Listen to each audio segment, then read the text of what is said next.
조갑제TV 시청자 여러분 안녕하십니까. 2020년 11월 25일 정오를 막 넘어섰습니다. 현직 정치인이 쓰는 책은 제가 받아도 잘 읽지를 않습니다. 그 이유는 막 선입감이 있겠죠. 출마를 앞두고 썼겠지 하는 생각 하나 하고, 두 번째, 이걸 과연 그렇게 바쁜 정치인이 직접 썼을까 하는 생각, 두 가지 때문입니다. 그런데 최근에 나경원 전 국회의원이 쓴 나경원의 정언이라는 책을 받았습니다. 백년도건이라는 출판사인데, 이걸 제가 이렇게 뒤지면서 몇 군데 읽다가 상당히 재미가 있었습니다. 그래서 하룻밤에 다 읽었습니다. 제가 좀 빨리 읽거든요. 그런데 이 중에 하나, 몇 군데가 소개해 드릴 만한 내용이 있는데, 이게 어떤 뜻이냐 하면은, 읽어보니까, 이거는 이분이 직접 썼구나 하는 걸 느낄 수 있었고, 아주 잘 썼습니다. 지난 한 1년여의 이야기입니다. 이분이, 당시는 자유한국당이죠. 자유한국당 원내대표가 되어서 한 1년 동안 투쟁도 하고, 특히 광화문에 나오기도 하고, 농성도 하는 그런 과정을 쓴 거니까, 또 아주 국회에서 유명한 연설도 하고, 또 미국을 방문해가지고 펠로시 하원 의장과 만나서 서로 한국 대표단과 오간 이야기도 적혀 있고, 그리고 볼턴을 만난 이야기, 볼턴과 만난 이야기가 아주 재밌었습니다.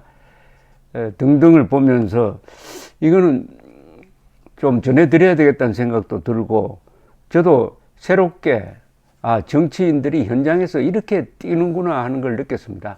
이 정치라는 게 다른 어떤 직업과 다른 게, 이것은 자기의 인격과 정신과 영혼과 온몸을 투척해야 하는 게 이 정치입니다. 왜냐? 정치의 정의를 모택동이 잘 내렸습니다. 정치는 피를 흘리지 않는 전쟁이고, 전쟁은 피를 흘리는 정치라고 했어요. 정치와 전쟁이 속성이 같습니다. 권력을 잡은 권력을 지켜내는 일이니까, 이건 보통 과거에는 전쟁을 통해서 했습니다. 그러나 영국에서 1688년 명예혁명 이후에는 유럽에서는 영국으로부터 시작을 해가지고, 이제 전쟁하고 쿠데타하고 암살하고 그런 방식으로 하지 말고 투표를 통해서 정권을 결정하자, 이렇게 합의가 이루어진 거거든요. 그게 1688년입니다. 그러나 다른 나라에서 이런 전통이 정착하는 데는 얼마나 많은 시간이 필요했습니까? 다만 미국이 건국되면서 미국이 하나의 모범을 보여주었습니다. 미국은 저렇게 하니까 정권 교체에 피를 흘리지 않더라. 그래서 미국 이후에 만들어지는 국가는 미국의 헌법을 그냥 거의 그대로 가져옵니다. 우리도 마찬가지입니다. 미국 헌법의 정신을 가져오고, 역시 공정선거를 해야 되겠다, 이렇게 되는 거죠. 그러나 한국은 민주주의를 시작한 지가 1948년부터입니다. 그러니까 72년입니다. 얼마나 어린 민주주의입니까? 어린 민주주의 가운데서도 이 정도의 정치를 하고 있다는 것은 자위할 점이 있습니다.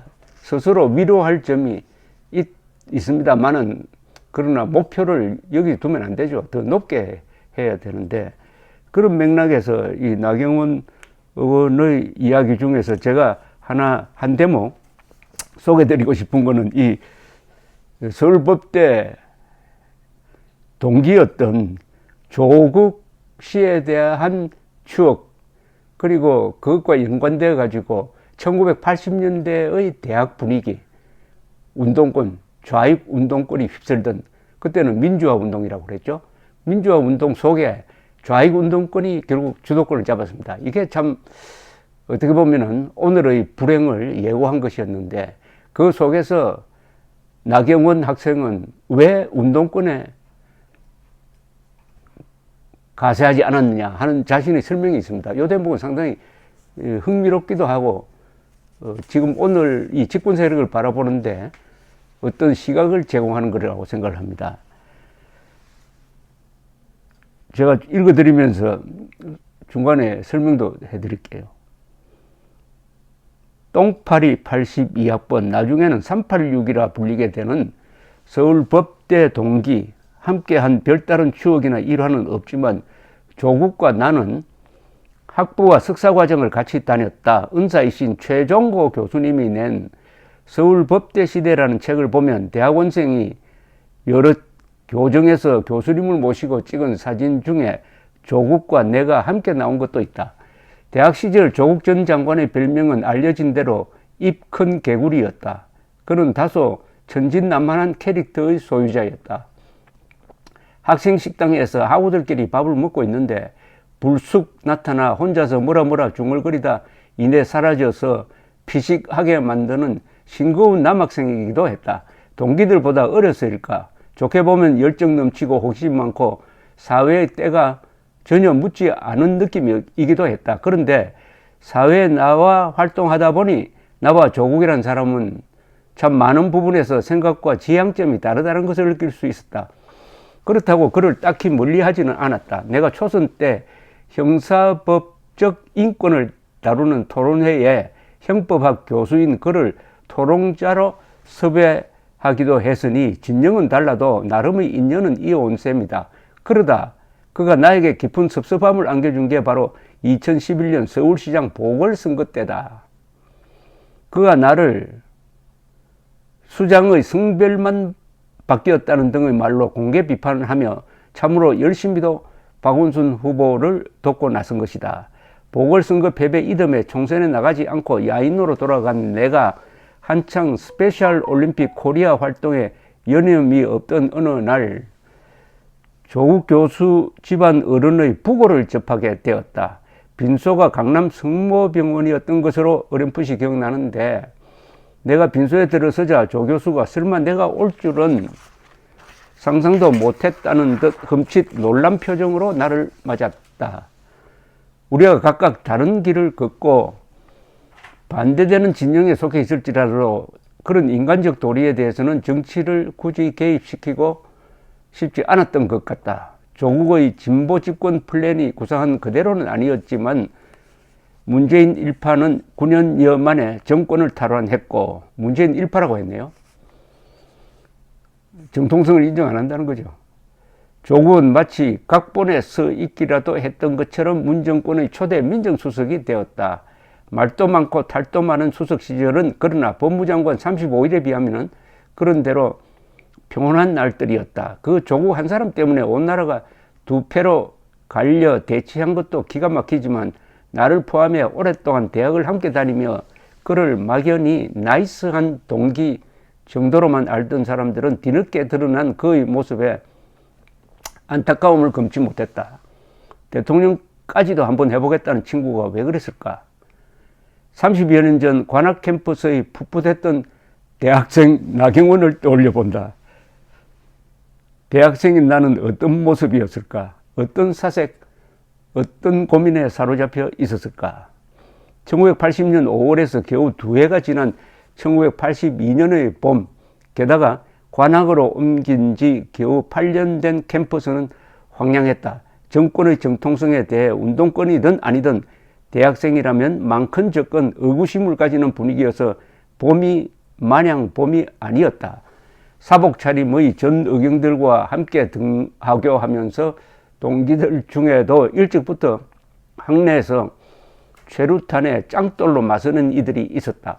많은 동기들이 학연이나 교우 관계를 매개로 학기 초부터 언더에 합류했고, 지하조직이라는 뜻이죠. 나도 심심찮게 여러 군데서 권유를 받으며 고민도 있었다. 그런데 갓 스물 나이에 일찌감치 운동권에 실망이랄까 거부감을 갖게 된 것은 학교 성적이나 세속적 성공에 대한 욕구도 딸의 장래를 염려하는 부모님의 조언 때문도 아니었다. 이건 아닌데 하는 의심의 씨앗을 심어준 것은 바로 갓 입학하고 1학년 1학기 때 따라간 MT였다. 당시 학과나 단과대학별로 갖는 MT는 의식화 교육의 현장이었다. 후배들 제대로 한번 가르쳐 보겠다는 의욕으로 충만한 2, 3학년들이 1학년을 반별로 맡아 가진 토론 자리에서 선배들은 고민과 치열함을 강조했다. 그러나 말이 토론이지 정작 토론은 허용되지 않는 분위기를 나는 받아들이기 힘들었다. 더 놀라운 것은 나와 같은 1학년 상당수가 토론 없음 이의 불가 분위기에 별다른 이의를 제기하지 않는 모습이었다. 그럴 만한 분위기가 애당초 아니었으니 누구 한 명 선뜻 나서기 어려웠을 것이다. 여기서 나경원 학생의 문제의식이 발견되네요. 아니, 민주화 운동을 한다면서 어떻게 토론이 없느냐? 토론이 없는 민주화가 이게 민주화 운동이 맞나? 하는 본질적인 의문을 갖게 되었다는 것입니다. 그게 지금 집권 세력의 한 공통점이죠. 토론 없는 결론. 그 결론은 누가 정하느냐? 위에서 내려오든지 본인들이 가지고 있는 아주 편협한 이념에서 나오는 결론 아니겠습니까? 토론 없는 민주화 운동은 가짜죠. 학교로 들어와 어느 날 도서관 앞을 지나다 마주친 선배 하나가 어떻게 법과대학 여학생이 치마를 입고 다닐 수 있나?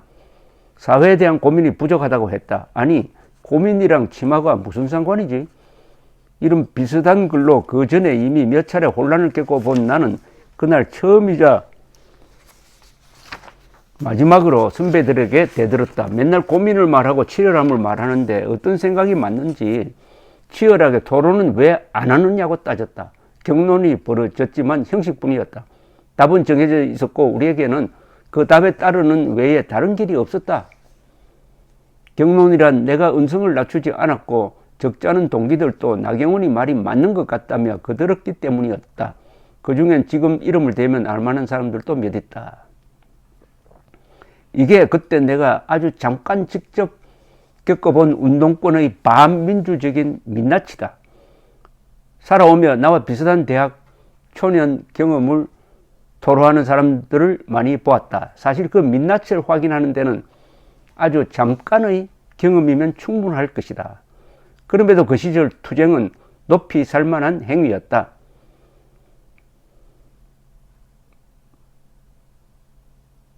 실제 나는 그 당시 87년 헌법 개정을 이끌어낸 희생과 노력을 절대 부정할 생각이 없으며 그 역시 우리 역사를 한 발자국 앞으로 끌고 간 동력이었다고 생각한다. 문제는 그 위험이 누군가에게는 훈장을 달아주었다는 것이다. 대학생 안에서 훈장을 이미 단 사람, 장차 달지도 모르는 사람, 그냥 보통 대학생으로 계급화가 이루어지는 시기였다. 운동권 학생 앞에서 운동권 아닌 학생들은 이유 없이 열등감에 사로잡히며 위축되었다. 남들도 납득할 만한 사정이나 가정사 등으로 운동에 동참할 수 없는 사람들도 틀림없이 있었을 텐데 그들조차 실체 없는 죄의식 같은 것을 느껴야 했다. 이거 지금 이 집권 세력의 본성을 잘 보여줍니다. 임종석, 이인영 이런 사람들이 하는 행동을 가만히 들여다보고 있으면은 당신 주사파 맞습니까? 뭐 이런 식으로 물으면은 우리가 민주화 투쟁했을 때 당신 뭐 했느냐고 이런 식으로 대답이 나옵니다.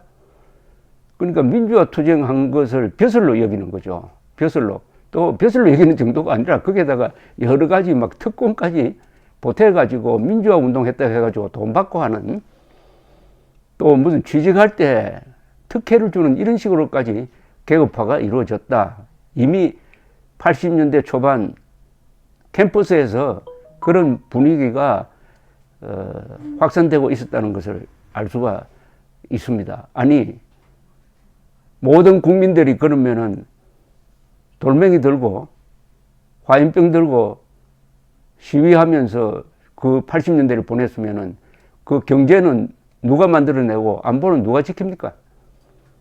그때 용감하게 민주화 투쟁한 사람도 나름대로의 역할을 했고 그때 나경원 의원처럼 나경원 학생처럼 공부 열심히 해가지고 그 뒤에 기업에 가고 군대에 가고 과학을 발전시킨 사람 다 똑같이 나라를 위해 한 겁니다. 그러니까 이 문재인 정권이 가지고 있는 이 오만함의 근거가 바로 이런 특권의식에서 비롯되었습니다.